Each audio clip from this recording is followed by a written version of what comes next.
Hi hello అందరికీ నమస్తే అండి.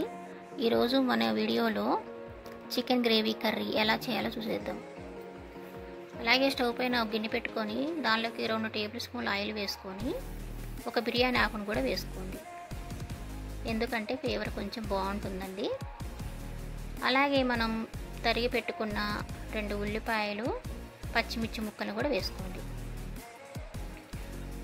మరో 2 టమాటాలను కూడా సన్నగా తరిగి వేసుకోండి.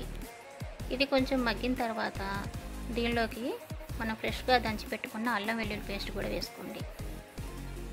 ఇది కొంచెం పచ్చి వాసన పోయేలాగా కలుపుకొని దీనిలోకి మనం ముందుగానే కడిగి పెట్టుకున్న చికెన్ ముక్కల్ని కూడా వేసుకోండి. ఈ చికెన్ని మనం కొంచెం పసుపు సాల్ట్ వేసుకొని కడిగి వేసుకుంటే చాలా బాగుంటుంది. అంటే నీసు వాసన అనేది రాకుండా బాగుంటుందండి కర్రీ కూడా. ఈ చికెన్ని వేసుకున్న తర్వాత కొంచెం అడుగంటుకోకుండా బాగా కలపండి. ఇది కలుపుకున్న తర్వాత దీనిలోకి ఎంత కావాలో తగినంత ఉప్పు వేసుకోండి. కొంచెం ఉప్పు, కొంచెం చిటికెడంత పసుపు వేసిన తర్వాత మరోసారి బాగా కలపండి. ఇది కొంచెం కలిపిన తర్వాత మనం కొంచెం సేపు 2-3 నిమిషాలు మూత పెట్టేస్తే కొంచెం మగ్గిద్ది కదా. మగ్గిన తర్వాత మళ్ళీ మనం మూత తీసేసి మరోసారి కలుపుకుందాం. అదిగో అలా వాటర్ అంతా పోయి కొంచెం ఆయిల్ బయటకు వచ్చే ముందు మనం ఒక 2-3 టేబుల్ స్పూన్ల కారం వేసుకుందాం. కారం వేసిన తర్వాత కూడా మళ్ళీ ఇంకోసారి తిప్పి అలాగే ఒక 2 రెమ్మల కరివేపాకులు కూడా వేసుకోండి.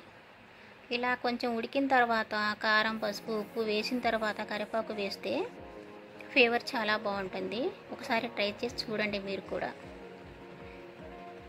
అలాగే మనం తగినన్ని వాటర్ పోసుకోండి. అంటే చపాతీకి కావాలంటే కొంచెం ఎక్కువ వేసుకోండి, రైస్లోకే అంటే కొంచెం గ్రేవీ తక్కువ కావాలంటే తక్కువ వేసుకోండి. అది మనం తినేదాన్ని బట్టి ఉంటుందండి.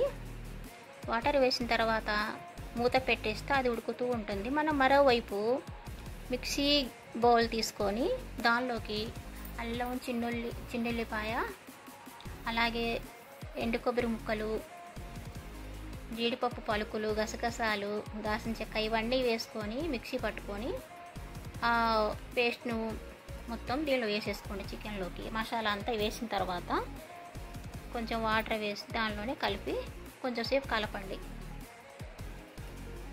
ఇది ఎమ్మటే మూత పెట్టకండి, మూత పెడితే మసాలా స్మెల్ అంతా దాంట్లోనే ఉంటుంది. కొంచెం అలాగే తిప్పేసి దానిలోకి కొంచెం మరో 1 టేబుల్ స్పూను ధనియాల పొడి వేసుకోండి.